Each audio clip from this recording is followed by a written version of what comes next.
Mtazamaji wa Television Tumaini, tumsifu Yesu Kristo. Ni matumaini yangu kuwa mzima wa afya, na karibu katika kipindi hiki cha Ijue Liturujia kinachokujia kutoka hapa Tumaini Television. Ipe nafsi yako tumaini. Wiki iliyopita tuliangalia baraka kwa wajane, wagane na yatima. Siku ya leo tunaenda kuendelea na sehemu pale tulipoishia, ambapo tulishia kwenye somo la Luka sura ya 2 mstari 25, 32, 36 na 38. Mimi ni Sister Salvina Mako, lakini pamoja nami tunaye Padri Dr. Clement Kio, mkurugenzi wa idara ya katibu mtendaji wa idara ya liturujia Tanzania. Na kusiwe na mitango mwanzo hadi tamati, tuweze kujifunza nini cha kufanya kwa wajane, wagane na yatima ili kujipatia baraka. Baba, mimi tumsifu Yesu Kristo. Mbele ya Mungu. Habari za tangu tulipopita. Tunamshukuru Mungu, tunaendelea na baraka za wajane. Niwasalimia wajane huko. Nimewatembelea wajane kabisa. Kama sehemu ya jamii. Wengi wanafurahi, wengi wanashukuru, wengi wanasema tunakipenda kipindi. Wengine nawapa namba zako. Ndio baba. Nimepokea message nyingi. Nimepokea message nyingi. Tutafanya utaratibu pia kwa kipindi kitafika tuweze kujibu message za mtazamaji. Kwanza bila kupoteza muda nikukaribishe ufungue kipindi chetu. Kwa jina la Baba na la Mwana na Roho Mtakatifu. Amen. Uje Roho Mtakatifu, zene nyoza Mungu wako, watie matendo yako, peleka Roho wako vitambo upya na nchi itageuka. Tuombe. Ee Mungu uliyefundisha nyoyo za waamini, kuwaletea mwanga wa Roho Mtakatifu, naomba tuongozwe na wewe leo tutende yaliyo mema, tupate daima faraja zake. Tunaomba hayo kwa njia ya Kristo Bwana wetu. Amen. Kwa jina la Baba na la Mwana na Roho Mtakatifu. Amen. Baba Kio, Ndio. Nikukaribishe ukazie maarifa kwa kipindi kilichopita. Tuliwaahidi watazamaji wetu kwamba Ndio.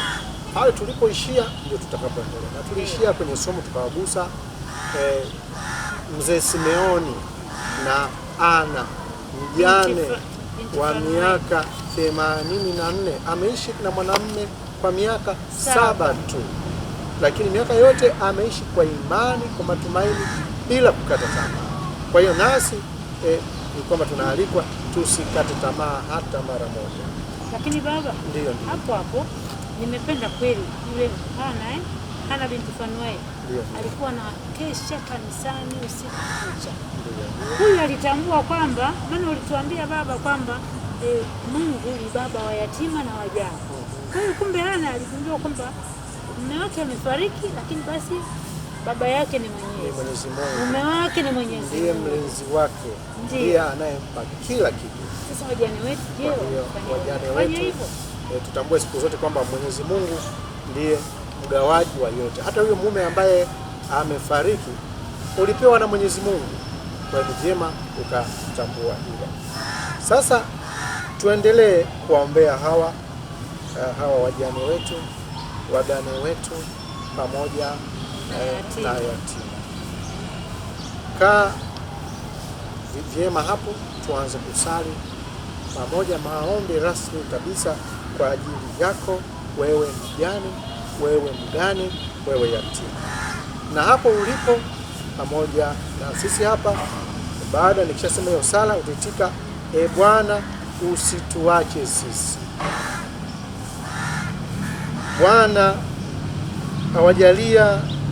Bwana aliwajalia Simeoni na Ana waliokuwa wanatarajia kuona ukombozi wa Israeli, wapate kufunuliwa kwa huruma yako uwepo wa mwanao. Uwajalie watumishi wako wajane, wagane na yatima waone wokovu kwa njia ya imani na kufurahia faraja ya Roho Mtakatifu. Bwana usituache sisi. Ulimtuma mwanao ulimwenguni ili awaahidi wote wanaofadhaika na kuelemewa na mizigo kwamba watapata pumziko kwake. Wasaidie watumishi wako yatima, wajane na wagane kubeba msalaba wao kwa uvumilivu kila siku. Bwana usituache sisi. Wewe kwa wema na hisani unapita daima matatizo yetu. Uwajalie hawa watumishi wako wajane, wagane na yatima, wapokee toka familia zao na marafiki matunzo na mapendo wanayostahili. Bwana. Bwana, usituache sisi. Wewe unampokea kila mmoja kwa mapendo yako ya kibaba na kuonyesha upendeleo wako kwa wale walio dhaifu. Uijalie jamii ya nyakati zetu itambue na kuheshimu inavyostahili hadhi ya wajane, wagane na yatima. Bwana. Bwana, usituache sisi. Baba wa mbinguni, wewe ni Mungu wa faraja yote na mtetezi wa walio dhaifu. Tunawainua wajane na wagane wote, tukiomba upendo wako usioisha, amani na nguvu ziwaangukie sasa. Bwana, unajua uchungu mkubwa wa maumivu ya kufiwa. Ponya mioyo iliyovunjika, punguza huzuni yao na ubadilishe huzuni yao na tumaini lao la kudumu na furaha. Uwe kimbilio lao, ngao yao na mchungaji wao katika wakati huu. Waimarishe kusonga mbele, kuishi kwa imani na kuamini kwamba wewe kama mtoa wa huduma yao unawapa yote. Linda mioyo na akili zao kwa amani yako ipitayo akili zote. Tusaidie watu wako kwa taswira ya baraka yako, kwa kutoa huruma, kuwashika bega na usaidizi wa vitendo. Waweze kuhisi uwepo wako katika saa zao za uhitaji na kuona utukufu wako, wakipata nguvu na kusudi hata katika mateso yao. Asante kwa ahadi zako na uaminifu wako kwa njia ya Kristo Bwana wetu. Amina. Umeona hii sala ilivyokuwa na nguvu. Tuipitie taratibu ili hata huyu ndugu yetu ambaye tumemwombea aone uzito wa hii sala. So, Baba wa mbinguni, wewe ni Mungu wa faraja yote. Kwa hiyo tumekuombea wewe upate faraja yote, na ni mtetezi kwa walio dhaifu, kwa wale wote ambao wanaanguka katika kipindi hiki cha maonevu. Kama kuna naye kuonea, wewe ni dhaifu katika kufiwa kwako, basi Mungu akufanye uwe imara. Sema amina hapo ulipo. Amina. Tunawainua wajane, wagane na yatima wote, tukiomba upendo usioisha. Tunajua kwamba upendo usioisha unatoka kwa Mungu. Tunaomba amani na nguvu ziwazunguke sasa na hata milele. Amina. Bwana, unajua uchungu mkubwa na maumivu ya kufiwa. Wewe ambaye umefiwa na mzazi, umefiwa na mwenza, Mungu ndiye anayejua huo uchungu. Tunaomba kwamba Mungu aponye mioyo yao iliyovunjika, apunguze huzuni yao na abadilishe huzuni yao na tumaini lao la kudumu na furaha. Mungu awe kimbilio lao, ngao yao, mchungaji wao katika wakati huu mgumu. Amina. Waimarishe kusonga mbele hapo walipo, wasifikiri kwamba ndio mwisho, kwamba maisha yamepita, sasa hapa sina njia.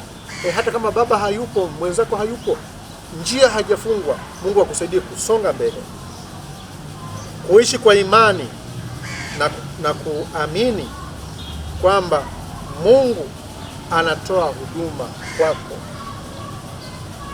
Mungu alinde mioyo na akili zenu, alete amani yake na aziimarishe akili zenu. Atusaidie sisi kuwa taswira yake kwa kutoa huruma, kuwashika bega na usaidizi wa vitendo.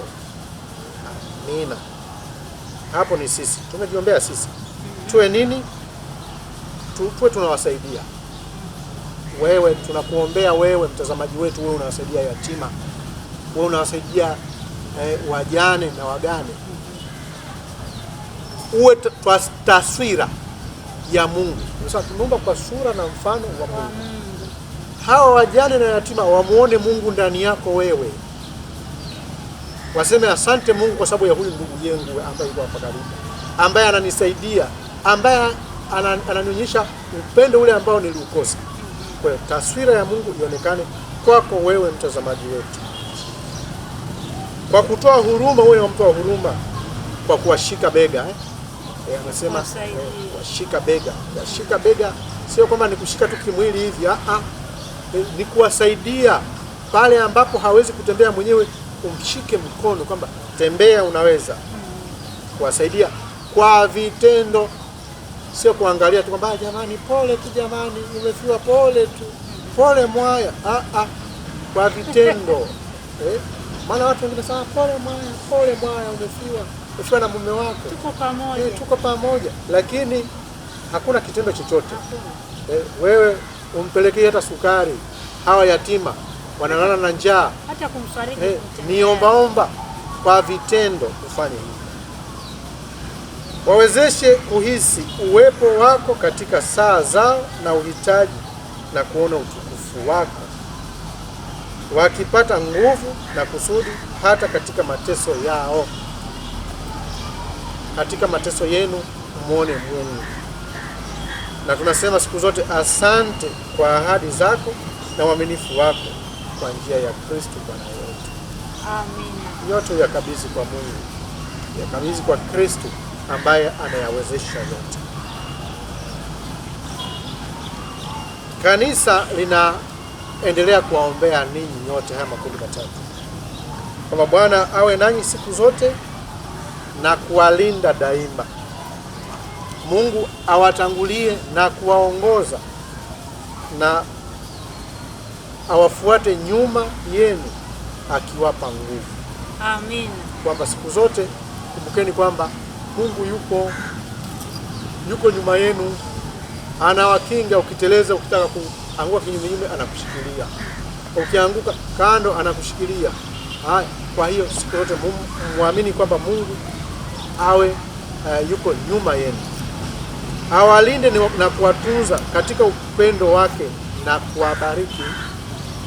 Na sisi ambao ni binadamu tuliokabidhiwa dhamana ya kuwa karibu nanyi, basi pokee baraka na ule upendo wa Mungu. Amina. Lakini na ninyi wasikilizaji wetu, tuna uhakika kwamba kila mmoja ana shida katika familia. Labda bibi yuko peke yake, hatumuiti yatima, lakini ameshafiwa na hana mume, amezeeka, anahitaji, ni mjane. Hata kama nyinyi wajukuu mnamtunza, angekuwa babu yenu angekuepo, naye angefurahi sana. Kwa hiyo na ninyi mnaomtunza bibi, mpokee baraka. Amina. Mnaomtunza babu ambaye amefiwa na bibi, mpokee baraka. Amina. Ninyi ambao wajukuu mmeachwa, mnakaa na babu pale na bibi, na nyinyi mpokee baraka. Mpeni upendo wa kutosha huyu bibi.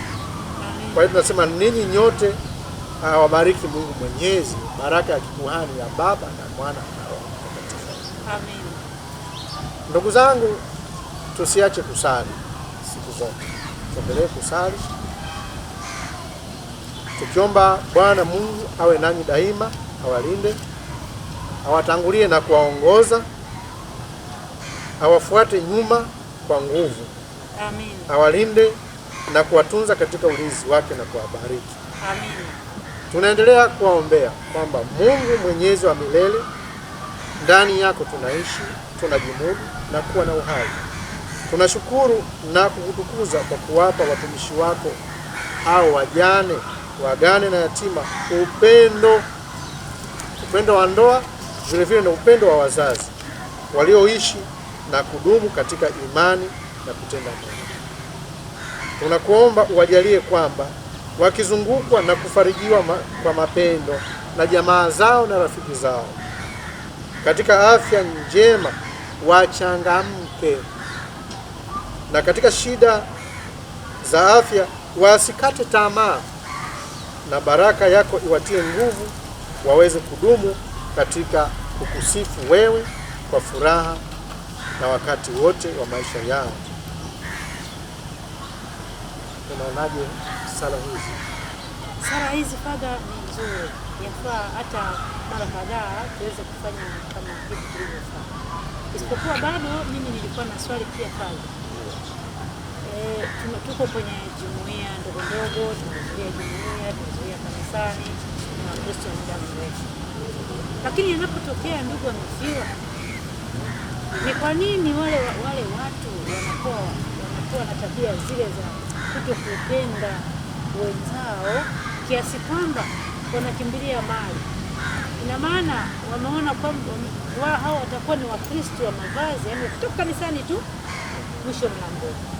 Nini kifanyike kwa ajili ya watu kama hao ili kukomesha hii tabia ya kunyanyasika kwa wajane, kwa wagane na yatima, ili kama mtu ameolewa mume wake akifa, basi kama ni Mkristo Katoliki iheshimiwe hiyo, asisumbuliwe, yani kwamba iwe kama yule mtu bado anaishi, ili yule mama aendelee na watoto wake. Ndivyo ninavyokifisha kanisa. Nini kifanyike baba kio leo utusaidie? Ndio maana tunaleta vipindi vyetu hivi ambavyo ni mafundisho ya kiimani, ndio kwamba tuepukane na tamaduni za unyanyasaji, tuyakabidhi maisha yetu kwa Mwenyezi Mungu, tuwe watu wa sala. Katika kipindi hiki ambacho tumeleta sala hizi, sala hii tumeiandaa vile vile, tumeitoa katika gazeti la Tumaini Letu pamoja na gazeti la Kiongozi, kwamba hata katika jumuiya kuwe na muda wa kusali sala hii. Watakaoipata basi waweze kusanyika, tuwafundishe watu imani na wajue kwamba haya mambo yanayotokea basi ni mpango wa Mwenyezi Mungu. Labda ni nafasi hata ya sisi kuwahudumia hawa ambao wamepatwa na haya, kwamba leo ni hawa, kesho ni wewe. Kwa hiyo tuwe watu wa imani, tuwe watu wa imani na kuwajali hawa yatima, wajane. Wametajwa katika maandiko matakatifu kwamba tuwajali. Sasa kama wewe ni mtu wa imani halafu wajali, imani yako unaipimaje? Nasema dini ya kweli ni ipi? Ya kuwajali hawa yatima na wajane, ndio dini ya kweli. Lakini kama wewe ni Mkristo tena Mkatoliki, huwajali yatima na wajane, basi baraka unazipataje? Kwa hiyo hebu leo ni wakati wa kuongoka, kuwajali hawa ndugu zetu. Ndio maana tumeleta kipindi hiki kizuri kwa ajili ya kugeuza mioyo yetu na kuwapa faraja hawa wahusika. Na ni katika kuwajali wa yatima, wajane na wagane ndiko kuna baraka kubwa. Mtazamaji, tutafute baraka. Baraka zinatenda mambo mengi, si ndio baba? Baraka zinatenda mambo mengi. Tunapitia changamoto mbalimbali, pengine kuna mambo yangu mengine yamefeli. Ni kwa nini? Huenda ulimnyanyasa mjane au hujatimiza wajibu wako kwa mjane na mgane na yatima. Usipofanya hivyo, basi baraka zako lazima zipungue. Na Mungu anasema nasi katika hatua zetu. Wewe unafanya nini kumwendea Kristo? Hatua zako unakanyaga wapi kumwendea Kristo? Kanyaga katika baraka zinazopatikana kwa wajane, wagane na yatima. Kama ni mama wa kambo, nuia kumtunza huyo mama. Na kuna wengine Padre, utakuta mama anahangaika hapati mtoto, lakini still anamtesa yule mtoto anayemhudumia, au amesahau kule shuleni yeye ni mwalimu, anawanyanyasa watoto, wanafunzi kule ndani. Wanafunzi sasa kuna walio yatima, anasema Mungu wewe, mamangu angekuwepo ningeenda kumsongea huyu mwalimu. Hana mama, akirudi nyumbani nakutana na mama ile mkorofi. Kwa hiyo baraka zangu nataka pengine kupandisha cheo. Mungu hawezi kunipandisha, anipandishe ili iweje? Tunapata baraka tunapowatunza. Katika kipindi chetu kilichopita tulipoongelea hivyo, kuna swali liliulizwa na wasikilizaji ambao nilipata message, wakasema anasema mimi nimefiwa na mume, je, nikae muda gani ili niweze kuolewa tena? Ni swali ambalo ni muhimu sana. Kanisa linaruhusu mtu ukifiwa kuoa au kuolewa, lakini basi busara itumike. Hajaweka kwamba ukae miezi 2 au 3, lakini busara itumike. Kama umeachwa, labda kama umeachwa huna labda hujazaa, unakuta huna vikwazo vingi kwa sababu uko huru, unaweza labda tu ukakaa muda fulani hivi na nini ukaolewa. Lakini kama umeacha watoto, basi busara itumike kwanza kuangalia hawa watoto bado wana uchungu wa baba yao, kuna ndugu wanao kuzunguka nini. Kwa hiyo busara kutokana na mila zetu na jamii tunayotoka, tuangalie isije ikaonekana kwamba wewe ni kama ulikuwa unafurahia tu kifo cha mwenzako, na maana yake wewe umefiwa tu tayari umeshapata mchumba. Tunasema wewe mwenzetu, au ulikuwa umetegeshea nini? Kwa hiyo busara za kijamii ni muhimu sana. Na wewe kama umefiwa na mke, sio na wewe mara moja tu tayari unaoa. Ni kama ulikuwa unamchukia mke wako mara moja tu, siku 20, 30, 40, mwezi mmoja tayari umeshaoa. Tunasema wewe mwenzetu vipi? Kwa hiyo basi tunasema tunasema hao walikuwa anafanya novena. Mimi sasa huyu akifa nitaoa tena. Nitaoa tena. Maana yake haraka chapu hivi. Hiyo ndio. Ni kweli tumeambiwa tunatenganishwa na kifo. Lakini basi busara ni muhimu sana itumike katika jamii. Yatima nao ambao wanaachwa, ni vizuri kama ameondoka mzazi mmoja, ndugu unakuta labda amefariki mume, wale ndugu wa mume wanasema tunachukua watoto wetu, tunachukua watoto, wewe nenda zako huko. Watoto wana haki ya kukaa na mzazi. Kwa hiyo ni vizuri vile vile tutumie busara kuacha kwamba huyu mzazi aliyebaki apewe nafasi ya kuwalea watoto wake, wakuzwe katika upendo wa mzazi. Kama ni mama au ni baba, msiwatawanyishe watoto. Huyu ameacha watoto 5, huyu anachukuliwa na shangazi, huyu anachukuliwa na mjomba, hatimaye wanakuwa na tabia za ajabu, wanaenda kulelewa na nini, hawana ule umoja wa kifamilia. Kwa hiyo ni vizuri basi tuwawezeshe hawa huyu kama ni mwanamke aliyeachwa, awezeshwe aweze kuwalea watoto wake. Na kama ni mume naye basi ajitahidi kuwa karibu na watoto hawa. Tusiisambaratishe familia. Ndio kweli Father, kwa sababu kanisa inategemea asilimia zote familia. Kwenye miito ya upadre, sister.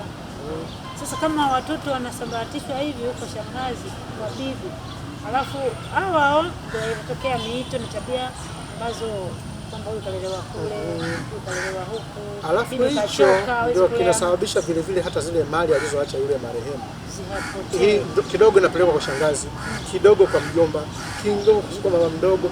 Wangekaa sehemu moja, hiki kidogo ambacho kipo wangekitumia kwa pamoja, ingekuwa ni rahisi hata katika malezi. Kwa hiyo tunashauri katika jina la Kristo, katika jina la Mungu, kwamba basi tutumie busara katika kuwatunza hawa yatima, tusiwa tawanyishe. Utafikiri ni kondoo ambaye mchungaji wao amepiga. Unakumbuka ule wimbo, nitampiga